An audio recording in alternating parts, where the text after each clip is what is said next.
बिस्मिल्लाहिर्रहमानिर्रहीम। अस्सलाम वालेकुम dear students, friends, future doctors, कैसे हैं आप। तो आज का जो हमारा एक बहुत ज़्यादा इम्पोर्टेंट टॉपिक है जिस हवाले से एग्जामिनेशन पॉइंट ऑफ व्यू से जो काफ़ी सवाल जो हैं इसमें से पूछ लिए जाते हैं। जैसा कि मैं देखूं, अगर एमडी कैट 2022 और 2023 में भी काफ़ी एमसीक्यूज पूछ लिए गए इसमें से, और ये बहुत ही कॉन्सेप्चुअल टॉपिक है। अक्सर बच्चों को इसमें कन्फ्यूजन रहती है, तो मैंने सोचा कि इस पर एक वीडियो बना दूं। मेरी गारंटी है अगर आप इसको गौर से सुन लेते हैं तो इंशाल्लाह आपके तमाम कॉन्सेप्ट जो हैं वो क्लियर हो जाएंगे। तो आप लेक्चर को गौर से सुनेंगे और एक एक पॉइंट को नोट करेंगे और इंशाल्लाह ताला वीडियो के आखिर पे आपका कॉन्सेप्ट सब क्लियर हो जाएगा इस हवाले से। तो सबसे पहले मैं अगर आपको कॉन्सेप्ट देता चलूँ कि सबसे पहले हमारे पास है स्टिमुलस। पहले जनरल सा एक ओवरव्यू दे देता हूँ। स्टिमुलस से रिसीव किया रिसेप्टर ने मैसेज, जो कि मैं रिसेप्टर यहाँ पे बता रहा हूँ। उसके बाद सेंसरी न्यूरॉन के ज़रिए जो है वो हमारे पास गया सेंट्रल नर्वस सिस्टम के पास, और फिर सेंट्रल नर्वस सिस्टम ने इसको एनालाइज किया और एनालाइज करके मोटर न्यूरॉन के ज़रिए मैसेज भेज दिया इफेक्टर तक, और फिर रिस्पॉन्स हो गया। तो इसको ये एक जनरल सा ओवरव्यू था। अब इससे बहुत ज़्यादा एमसीक्यूज़ जो हैं वो बन जाते हैं, काफ़ी कंसेप्चुअल टॉपिक है। तो सबसे पहले स्टिमुलस के बारे में अगर मैं आपको बताऊं तो स्टिमुलस मिसाल के तौर पर मैंने प्रीवियस वीडियो में भी बताया था कि जिस रूम में मैं खड़ा हूं, अगर यहाँ पे लाइट है तो दिस इज स्टिमुलस। अगर यहाँ पे रोशनी चली जाती है, एकदम से लाइट चली जाती है, तो this is also stimulus, but this is external stimulus.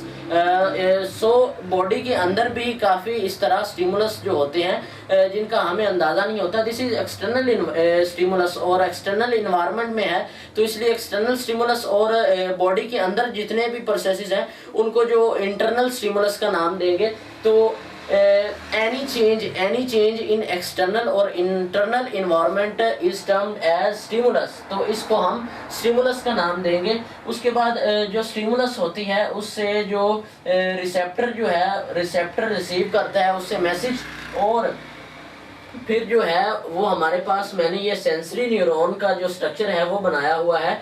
तो सेंसरी न्यूरॉन के ज़रिए जो जाता है मैसेज सेंट्रल नर्वस सिस्टम के पास।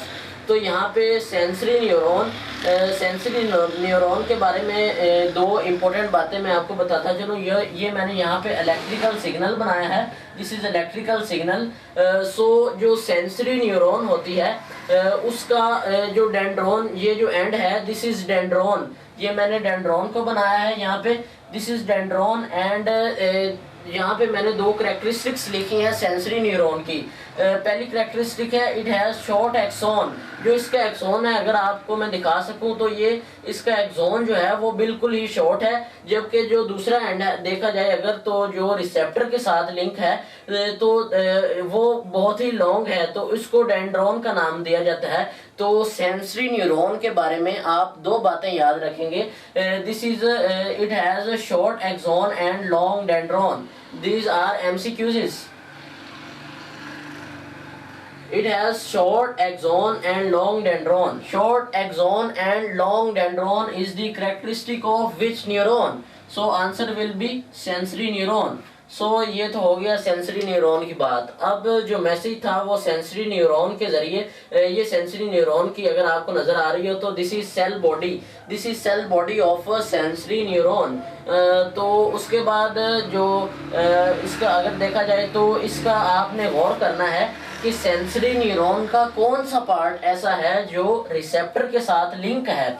तो सबसे पहले तो ये एक एमसीक्यूज पूछ लिया जाता है, which part is linked with receptor, which neuron is linked with receptor. तो उसका आंसर होगा सेंसरी न्यूरॉन। जो सेंसरी न्यूरॉन है वो रिसेप्टर के साथ लिंक है, link with dendron of sensory neuron. तो अगर एक्यूरेटली जो प्रिसाइजली अगर मैं बोलूं तो फिर उसका आंसर होगा कि जो सेंसरी न्यूरॉन है, सेंसरी न्यूरॉन इसका जो लॉन्ग डेंड्रॉन है, इसका जो लॉन्ग डेंड्रॉन है this is link with receptor, receptor के साथ जो लिंक होता है link with dendron of sensory neuron. जो रिसेप्टर होता है वो सेंसरी न्यूरॉन के जो डेंड्रॉन होता है उसके साथ लिंक होता है। So this was all about sensory neuron. इसके बाद अगर इसका एक्सॉन देखें तो वो बिल्कुल ही शॉर्ट है, और इसका एक्सॉन जो है ये इंटर न्यूरॉन है, यहाँ से लेकर यहाँ तक this is the structure of interneuron, this is structure of interneuron. So मैंने इसको यहाँ पे बताया और लिखा हुआ है, this is the structure of interneuron.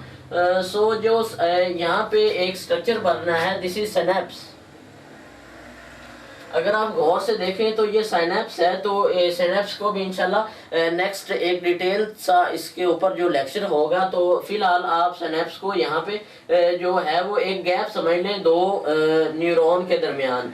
तो ये भी एमसीक्यूज पूछ लिया जाता है, आपने गौर से नोट डाउन कर लेना है कि जो सेंसरी न्यूरॉन है उसका जो एक्सोन है, जो शॉर्ट एक्सोन है सेंसरी न्यूरॉन का, और जो इंटरन्यूरॉन का डेंड्रॉन है, dendron of interneuron and axon of sensory neuron, इनके दरमियान जो है वो सिनेप्स बन रहा है। Synapse is forming between axon of sensory neuron and dendron of interneuron.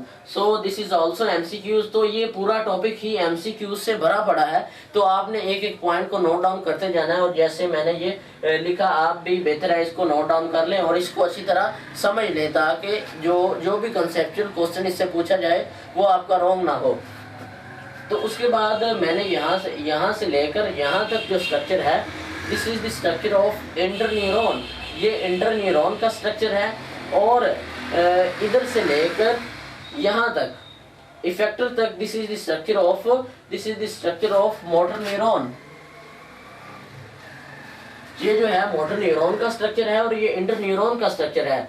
अब गौरतलब बात यहाँ पर ये है कि अगर देखा जाए वेरी इंपॉर्टेंट टॉपिक जो है वो यहाँ पे है कि जो इंटरन्यूरॉन है और जो मोटर न्यूरॉन है, इनकी जो सेल बॉडीज हैं, this is the cell body of interneuron and this is the cell body of motor neuron. तो अगर देखा जाए तो ये जो मैंने बॉक्स में क्लोज किया हुआ है, this is called central nervous system. जो बॉक्स के अंदर लिखा हुआ है जिसमें जो इंटरन्यूरॉन है और सम पार्ट है मोटर न्यूरॉन का, जो कि मोटर न्यूरॉन की सेल बॉडी जो है वो इसमें शामिल है। तो ये पूरा पार्ट को हम कहेंगे this is a central nervous system. इस टर्म को ही सेंट्रल नर्वस सिस्टम कहा जाता है। तो इसमें सेंट्रल नर्वस सिस्टम में अब आप गौर करेंगे कि इसमें एक तो है interneuron, this is interneuron and cell body of motor neuron भी इस सेंट्रल नर्वस सिस्टम में शामिल है। This is very important point, और MDCAT 2022 में भी इसके रिलेटेड ही एक क्वेश्चन पूछ लिया गया, तो वो भी मैं आपको आगे बताता हूँ। तो आपने सिर्फ इतना ही यहाँ पे याद रखना है कि जो सेंसरी जो इंटरन्यूरॉन है और जो सेल बॉडी है मोटर न्यूरॉन की, वो सेंट्रल नर्वस सिस्टम को बना रहे हैं। ठीक है, तो इसमें दो सेल बॉडीज आपको नजर आ रही होंगी, this is the cell body of interneuron and this is the cell body of motor neuron. ठीक है, तो उसके बाद अगर यहाँ पे भी ये एक सिनेप्स है, तो सिनेप्स को अगर आप गौर करें किन किन के दरमियान बन रहा है, synapse is forming between dendron of motor neuron and axon of interneuron. जो इंटरन्यूरॉन का एक्सोन है उसके दरमियान और जो मोटर न्यूरॉन का डेंड्रॉन है, इन दोनों के दरमियान जो है वो एक जंक्शन बन रहा है जिसको हम सिनेप्स का नाम देंगे। ठीक है, तो ये एमसीक्यूज जो है ये मैंने यहाँ पे लिखा हुआ है, cell bodies of motor and interneuron lie inside the central nervous system. This is very important point, आपने इसको याद रखना है, इसको नोट डाउन कर ले। सेल बॉडी जो है मोटर न्यूरॉन की, ये मोटर न्यूरॉन की सेल बॉडी एंड इंटरन्यूरॉन, और ये इंटरन्यूरॉन की cell body lie inside the central nervous system. These are the parts of central nervous system. Cell bodies of motor neuron and cell bodies of interneuron. These are the parts of central nervous system. तो ये लाई inside the central nervous system होते हैं। ये point को आप याद रखेंगे। और जो MDCAT 2022 में MCQs जो पूछा गया, वो MCQs कुछ इस तरह था।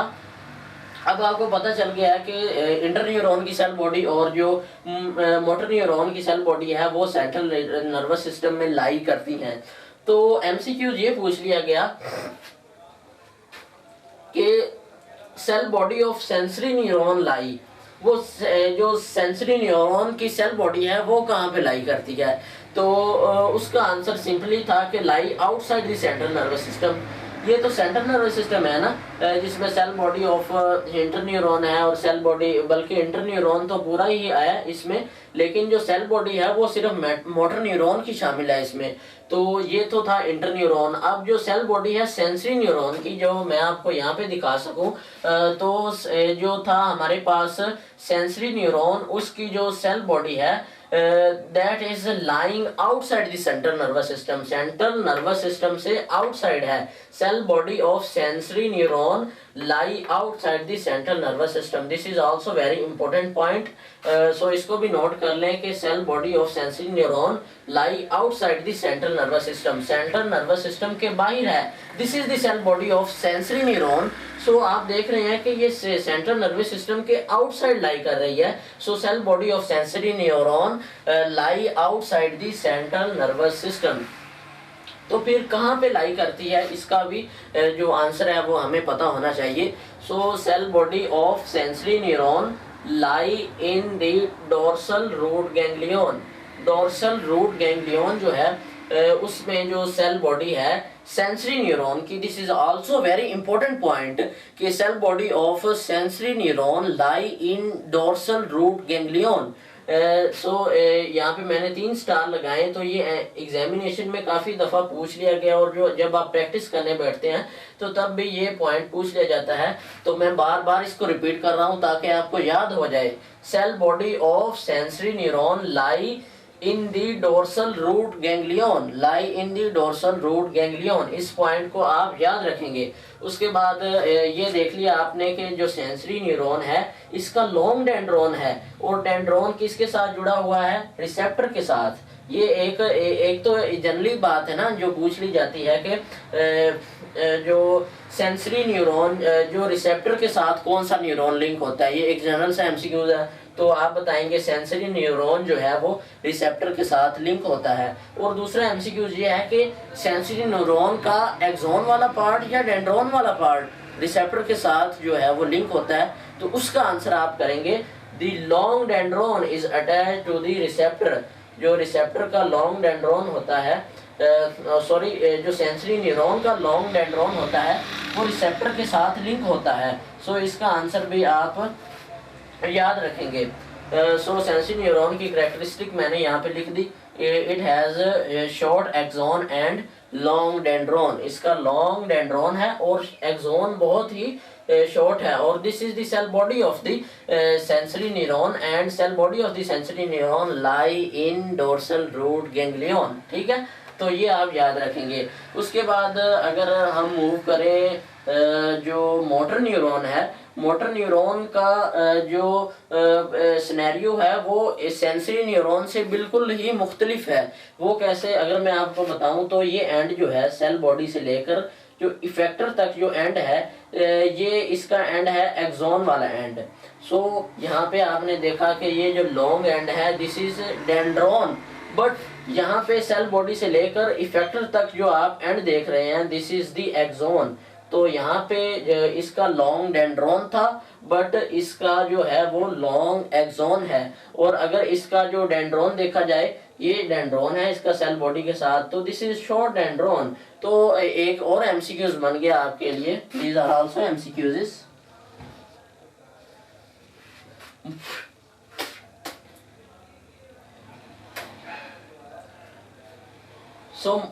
मोटर न्यूरॉन के बारे में आप 2 बातें याद रखेंगे, short dendron and long axon.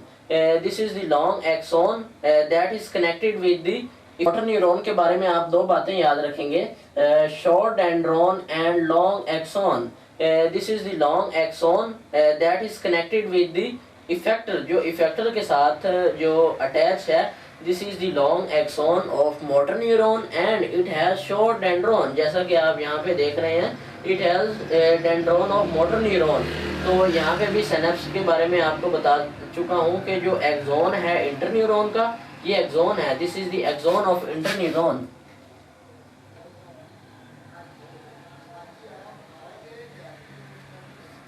This is the axon of interneuron. जो सिनेप्स बन रही है इसके बारे में भी आप याद रखेंगे कि जो सिनेप्स है वो इंटरन्यूरॉन के एक्सॉन और जो मोटर न्यूरॉन का जो डेंड्रॉन है उसके दरमियान इसकी सिनेप्स बनती है, और जो सेल बॉडीज हैं इंटर न्यूरॉन की और मोटर न्यूरॉन की लाई inside the central nervous system. इस बात को भी आप याद रखेंगे। ठीक है, तो मोटर न्यूरॉन के बारे में आपने जान लिया कि इसका शॉर्ट डेंड्रॉन है और लॉन्ग एक्सोन है। अब ये भी पूछ ले, अब आपको मतलब एक जनरल सा एमसीक्यू बताऊं तो वो ऐसे भी बाज़ औक़ात पूछ लेता है, which neuron is associated with effector और which neuron is attach with effector. तो वहाँ पे आंसर होगा कि सिंपली मोटर न्यूरॉन जो है वो इफेक्टर्स के साथ एसोसिएटेड है। तो उसके बाद अगर प्रिसाइजली स्ट्रिक्टली स्पीकिंग की जाए तो फिर हमारे पास which part of the motor neuron is associated with effector, कौन सा पार्ट है मोटर न्यूरॉन का जो इफेक्टर के साथ एसोसिएटेड है। आया कि वो डेंड्रॉन वाला पार्ट है? आंसर है no. So axon part of the motor neuron is linked with effector। जबकि इसके बरक्स अगर इधर देखा जाए तो सेंसरी न्यूरॉन का जो डेंड्रॉन था, this is the dendron of sensory neuron. तो ये डेंड्रॉन था सेंसरी न्यूरॉन का जो कि रिसेप्टर के साथ लिंक था। जबकि इधर देखा जाए तो ये यहाँ पे एक्सोन है, axon of motor neuron linked with effector. तो जो link with axon of motor neuron, effector के बारे में यहाँ पे मैंने लिखा है कि effectors are linked with axon of motor neuron. तो अब आपको आई होप समझ आ गया होगा कि यहाँ पे अगर देखें तो ये था इलेक्ट्रिकल सिग्नल, जो नर्व इम्पल्स कह लें इसको, जो वेव ऑफ इलेक्ट्रोकेमिकल चेंजेस होती है। तो दिस इज इलेक्ट्रिकल सिग्नल। तो ये इलेक्ट्रिकल सिग्नल सेंसरी न्यूरॉन की डेंड्रॉन जो कि रिसेप्टर के साथ अटैच थी, तो उसके साथ जो इलेक्ट्रिकल सिग्नल है वो यहाँ से सेल बॉडी के पास पहुँचा, और यहाँ पे फिर सेल बॉडी के साथ जो सेंसरी न्यूरॉन का एक्सोन है तो उसके साथ जो इंटर न्यूरॉन के डेंड्रॉन ने सिनेप्स बनाया हुआ है। तो ये मैसेज अब यहाँ पे इंटर न्यूरॉन के पास आ गया। अब इंटर न्यूरॉन जो है जो सेंट्रल नर्वस सिस्टम है वो इस इंफॉर्मेशन को एनालाइज करेगा, एनालाइज करके और फिर जो है उसके खिलाफ जो भी कार्रवाई की जाएगी, कार्रवाई आसान अल्फाज में समझ लें कि जो सेंट्रल नर्वस सिस्टम है वो कार्रवाई करेगा, और वो जो भी कार्रवाई होगी वो फिर जो यहाँ सिनेप्स है एक्सोन ऑफ इंटर न्यूरॉन और मोटर न्यूरॉन के डेंड्रॉन के दरमियान जो यहाँ पे सिनेप्स है, इसके ज़रिए जो इंटर न्यूरॉन ट्रांसमिट कर देगा मोटर न्यूरॉन को। और जो मोटर न्यूरॉन का ये आप देख सकते हैं, this is the short dendron of motor neuron and long axon के ज़रिए जो फिर ये मैंने यहाँ पे बनाया हुआ जो इलेक्ट्रिकल सिग्नल जो इधर से चला था, अब वो यहाँ पे मोटर न्यूरॉन के जो लॉन्ग एक्सोन है उसके ज़रिए जो इफेक्टर तक पहुँचेगा, जो कि effector link with axon of motor neuron, और फिर इसके नतीजे में रिस्पॉन्स हो जाएगा। जो भी रिस्पॉन्स होगा, मिसाल के तौर पर अगर कोई हॉट ऑब्जेक्ट था जिस पर आपका जो है गलती से हाथ लग गया है, ये तो एग्जांपल रिफ्लेक्स की है। अगर कोई और एग्जांपल देख लें तो सबसे पहले स्टिमुलस रिसेप्टर इलेक्ट्रिकल सिग्नल जाएगा सेंसरी न्यूरॉन से होता हुआ सेंट्रल नर्वस सिस्टम के पास जाएगा, और फिर सेंट्रल नर्वस सिस्टम कन्वे कर देगा मैसेज को मोटर न्यूरॉन के पास। तो मोटर न्यूरॉन जो है, मोटर न्यूरॉन के लॉन्ग एक्सोन के ज़रिए इफेक्टर तक मैसेज आएगा, और जो भी रिस्पॉन्स हुआ, जो भी कार्रवाई अमल में लाई जाएगी वो रिस्पॉन्स होगा हमारे पास। तो आई होप कि आपने इन चीज़ों को नोट डाउन कर लिया होगा और इन चीज़ों को याद रखेंगे। तो आपने देखा कि ये जगह जगह पे एमसीक्यूज बन जाते हैं, तो आपने याद रखना है cell bodies of sensory neuron lie in the dorsal root ganglion, और cell body of sensory neuron lie outside the central nervous system. Central nervous system ये है और उसके आउटसाइड सेंसरी न्यूरॉन की सेल बॉडी लाई कर रही है। उसके बाद जो ये मैंने काफ़ी दफ़ा रिपीट भी कर चुका हूँ कि cell bodies of motor and interneuron lie inside the central nervous system. So ये था आज का लेक्चर। आई होप कि आपको समझ आया होगा। तो मेरा हक यही आप अदा कर सकते हैं कि वीडियो को लाइक कर दें और चैनल को सब्सक्राइब कर दें। Thank you.